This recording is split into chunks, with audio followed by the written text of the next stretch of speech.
The first truly great movie of 2025 is here. It is the sci-fi thriller Companion. Let's talk about it.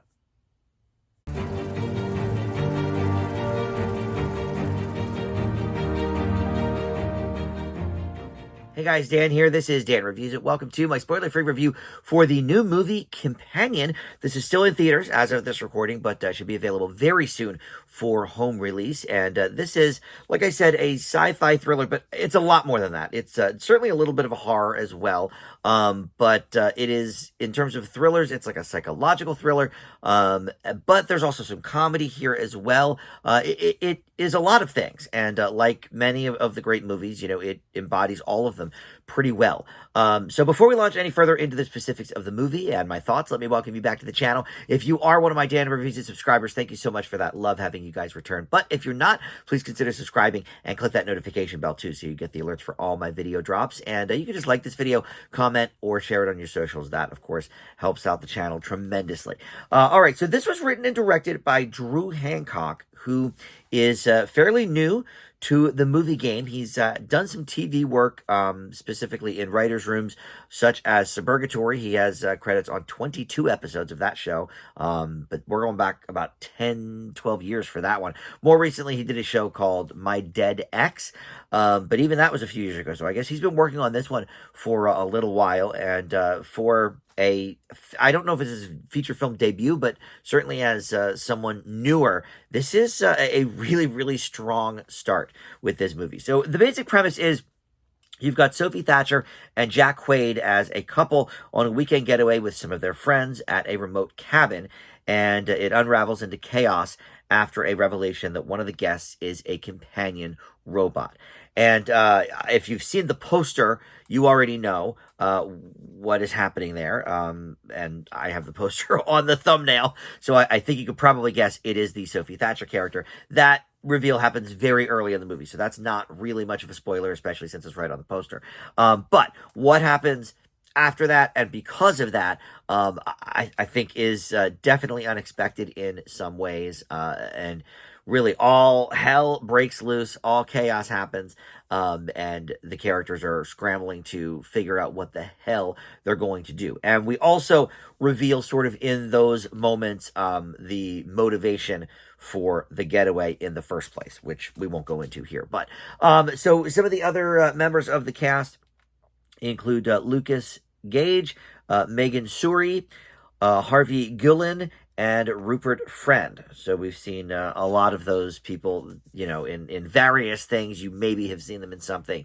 Don't know the name, one of those. But they're all, young, up-and-coming actors, so maybe we will see them in more. But Sophie Thatcher, the whole movie, I was like, okay, I know this gal. She was in something great in 2024. What is it? What is it? She was one of the two ladies in Hereditary. Is that what it was called? Or Heretic, that's what it was. Hereditary is the other one. But no, Heretic with Hugh Grant, which I thought was a phenomenal thriller, one of the best of 2024 for sure. So she maybe is making a name for herself in the horror thriller type of realm.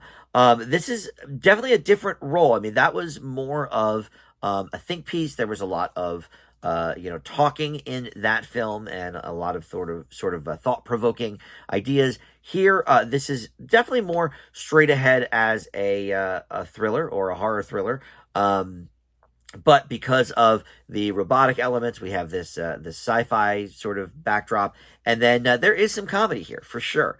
Not a ton. I would not call this a comedy, but I think they blend the comedy in well with some of these other genres and ideas. So she is really good in this movie, and she was great in Heretic as well. And Jack Quaid, look, I go back and forth on him. I think it depends more on the goodness of the script and all of that, what the project is. And he's got something coming out, I think, in a week or two, that I keep seeing posters for, so we'll see how that one is. But I think he's very good here. He plays a very good D-bag, and as the movie goes on, he leans more into that, and we find a little bit more about the background of how him and this robot came to be, and all of that. So There's some nice sort of flashbacks there as well. But the script is very, very tight. There's a lot going on, but it all really, ties together seamlessly. It is unexpected at times, and even the expected things, I feel like unravel in maybe unexpected ways or in more interesting ways than I might have thought. So I have to give this guy. Let me say his name again here. Drew something, right? Drew Hancock.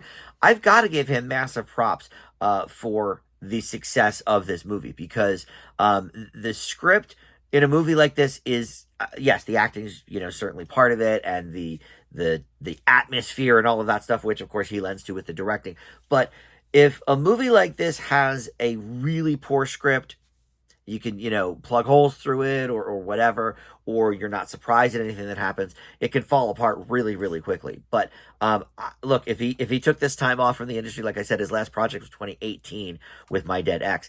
If he took that time to write and rewrite this thing till it's perfect. Well, I think he's done a great job with that because this is really, really a solid thriller. I don't think I can say much more than that. This is, for me, so far the best that 2025 has to offer. I think that's out of maybe 12 movies I've seen. I know it's not a ton. The movie's just, the year is just getting started. But this is, for me, the first A of the year. I was really, really happy with this. And I did see a trailer for this. I don't usually watch trailers, but I caught a trailer at some point before something, and it seemed interesting, but it also seemed like, oh, well, this could go either way. It sort of played up the comedy angle a little bit in the trailer, which was not as present in the movie, but still, kind of a solid backdrop. So yeah, very, very solid all the way around. I recommend Companion. Thank you for watching Dan Reviews It, and I'll see you next time.